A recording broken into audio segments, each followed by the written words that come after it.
Brothers and sisters of the African continent, when a tree grows strong in the soil of its ancestors, the winds may howl, the storms may roar, but the roots hold firm. Today I speak of such a tree, the nation of Tanzania, and its leader President Samia Suluhu Hassan, a woman of patience, wisdom and national loyalty. Let the world listen clearly. Let those who hide behind diplomatic smiles listen clearly.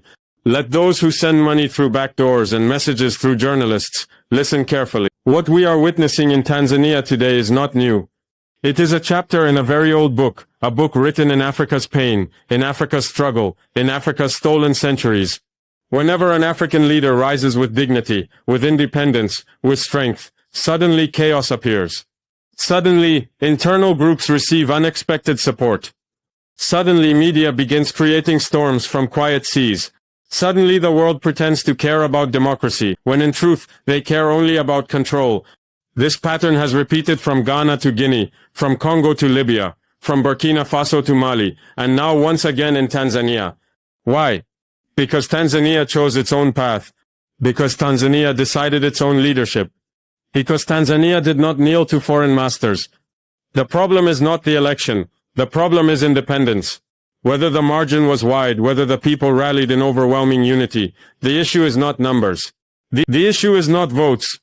The issue is power, the power to govern without foreign permission. The issue is that an African nation stood up and said, "We will decide for ourselves." This is the crime in the eyes of those who still look at Africa as a field, a resource bank, a warehouse of minerals, a market for their products, a land to be used, not respected. Sister Samia Suluhu Hassan, my sister, I speak to you now. I have seen how the world watches you. Some admire your calm leadership. Some underestimate your quiet strength. Some fear your independence. But remember, a lion does not roar all the time. It roams quietly and only roars when necessary. Leadership does not need noise. Leadership needs vision. And you have shown that vision to unite, not divide, to build, not destroy, to lead, not shout. So understand, the pressure you face today is not because of weakness, it is because of the strength of your position.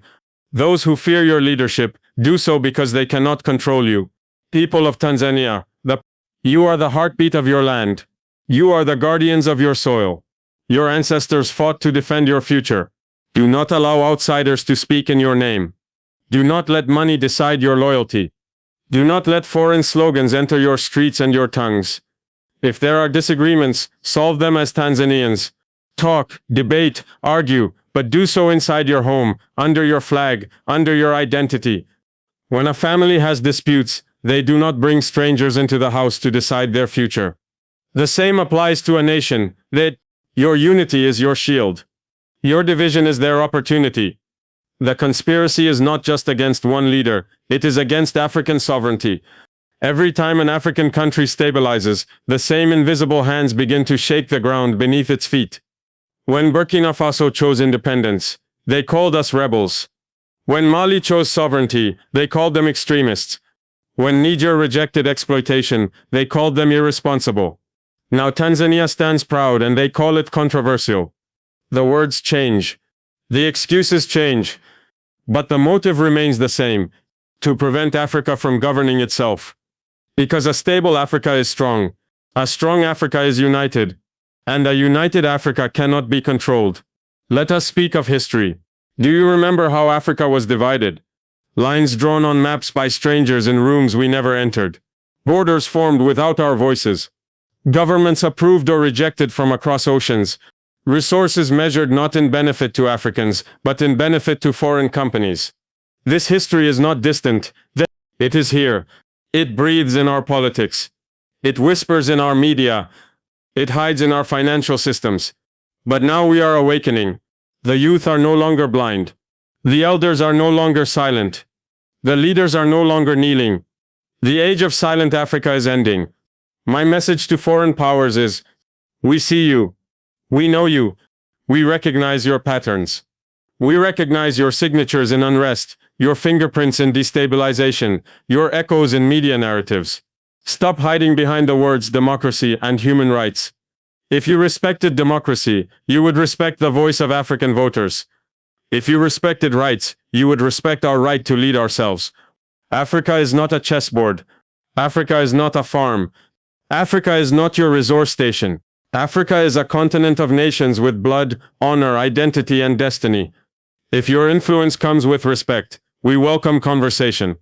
If your influence comes with threats, we close our doors. If your influence comes with money to divide our people, then you are enemies of our freedom. We do not fear you, because those who fight for their land do not fear those who fight for profit. Burkina Faso stands with Tanzania.